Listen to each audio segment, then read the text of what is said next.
మన VVIT university, absolute discipline, absolute education.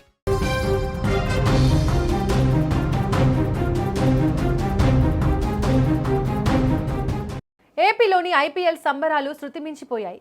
రెండోసారి IPL title RCB గెలిచిన తర్వాత యువత రోడ్లపైకి వచ్చి పెద్ద ఎత్తున తరలివచ్చారు. ఈ సందర్భంగా రచ్చరచ్చ చేశారు. కర్నూలు రాజ్ విహార్ సర్కిల్లో సంబరాలు చేసుకున్న యువత రోడ్లపై నిప్పు పెట్టారు.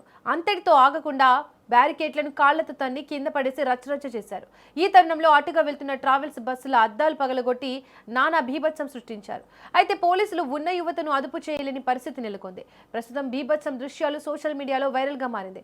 దీనికి సంబంధించి మరింత సమాచారాన్ని మా ప్రతినిధి కిరణ్ అందిస్తారు. కిరణ్, చెప్పండి, కర్నూలు రాజ్ విహార్ సర్కిల్లో ఈ ఘటన ఏ సమయంలో జరిగింది? అసలు బస్సు అద్దాలు యువత ఎందుకు పగలగొట్టారు?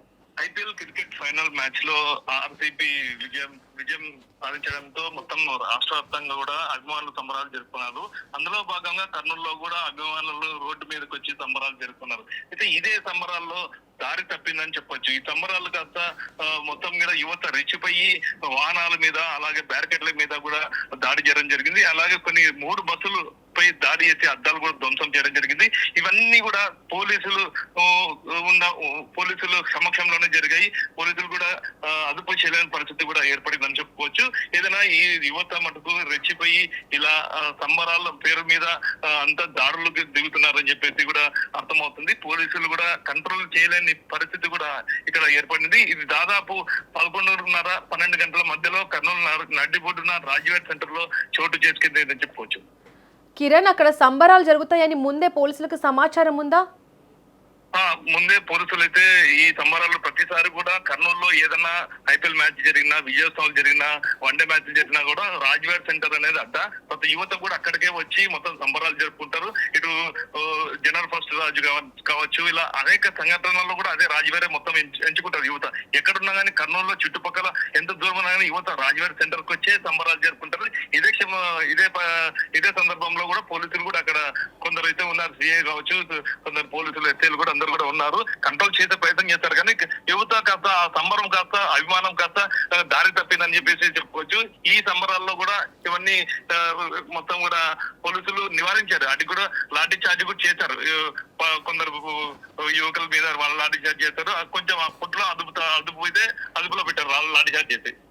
కిరణ్, ఈ ఘటన, ఈ సంబరాల్లో ఎంతమంది పోలీసుల పర్యవేక్షణలో జరిగింది? అయితే విధ్వంసానికి పాల్పడిన యువతను గుర్తించారా పోలీసులు?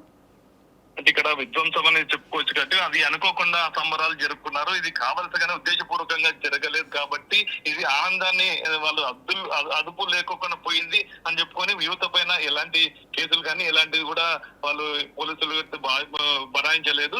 యువత ఎవరన్నా కానీ ఇది మాబు అంటే చాలా మంది అప్పుడు మనం చూస్తున్న స్క్రీన్ లో కూడా కొన్ని వందల మంది కూడా అక్కడికి వచ్చారు. ఎవరని చెప్పేసి ఎవరి మీద అనుమానం పడాలనేది పోలీసులు అప్పుడు ఎక్కడంగా ఉధృతంగా పోకూడదు అని చెప్పేసి పోలీసులు కంట్రోల్ చేసే ప్రయత్నంలో మటుకు దాదాపు పోలీసులు కూడా ఒక 20 మంది పోలీసులు కూడా వచ్చినట్టు అయితే తెలుస్తుంది.